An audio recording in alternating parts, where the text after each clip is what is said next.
আমরা জাতি ধর্ম নির্বিশেষে একটি সাম্প্রদায়িক সম্প্রীতির দেশ বাংলাদেশ। এদেশে কোনো ধর্মাবলম্বী অন্য ধর্মাবলম্বীদের উপর কোনো ধরনের অযাচিত আক্রমণ করবে না, হামলা করবে না।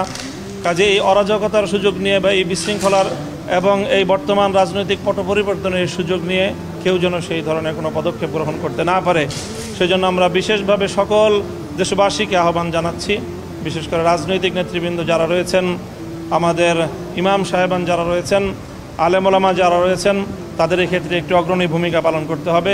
সেই জন্য আমরা দেশবাসীর প্রতি, আলেম সমাজের প্রতি বিশেষভাবে আহ্বান জানাবো যে সংখ্যালঘু এবং বিশেষ করে আইনশৃঙ্খলা রক্ষাকারী বাহিনী, পুলিশ সহ অন্যান্যদের এবং রাষ্ট্রীয় সকল স্থাপনাগুলো যেন নিরাপদ থাকে, সেজন্য আপনারা পদক্ষেপ গ্রহণ করবেন। আর শুরুতেই আমাদের প্রধানমন্ত্রী তিনি পদত্যাগ করেছেন, সেই পদত্যাগপত্র মাননীয় মহামান্য রাষ্ট্রপতি গ্রহণ করেছেন বলে আমাদেরকে তিনি জানিয়েছেন এবং আশ্বস্ত করেছেন। এবং এই মুহূর্তে মহামান্য রাষ্ট্রপতির নেতৃত্বে বাংলাদেশ পরিচালিত হচ্ছে। পরবর্তী পদক্ষেপ ইনশাআল্লাহ তাড়াতাড়ি গ্রহণ করুন।